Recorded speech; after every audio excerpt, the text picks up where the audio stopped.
I'm on a mission.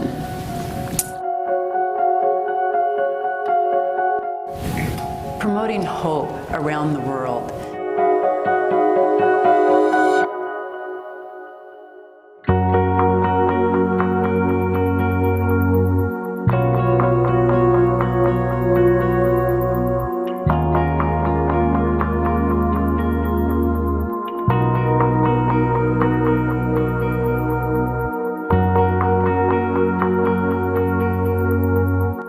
So you have known loss your whole life. Whole life.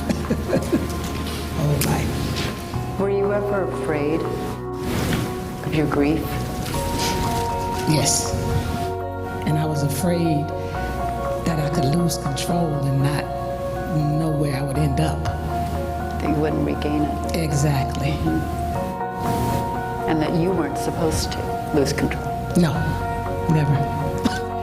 If you've ever fantasized of a different life, what does that look like? The first thing is I would be married with some children. That's the first thing. And that's another loss. That is a loss, That you- an extreme loss, unfortunately. Because if we're not candid and we're not honest, then what are we doing here?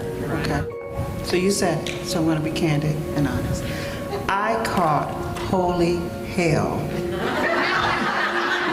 And you ever meet someone maybe in the grocery store checkout and they look kind of grumpy and you smile at them and suddenly their whole demeanor kind of changes? No sweat off your back, but you might have just changed their entire day.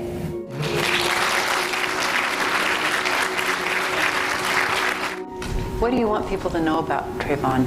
That he was just an average teenager. And it could have been anybody's son. It could have been anybody's child. So is it hard for you when, things happen like in Ferguson, and suddenly they always reference Trayvon Martin? And is that hard for you? I've said before, the death of my son cannot separate me from the love of my son. 21 years ago, her sister Nicole was murdered on the doorstep of her home by O.J. Simpson. But I just wanted everyone here to know who you were. Thanks, Linda. But that forgiveness is such a huge, powerful part of the grief process.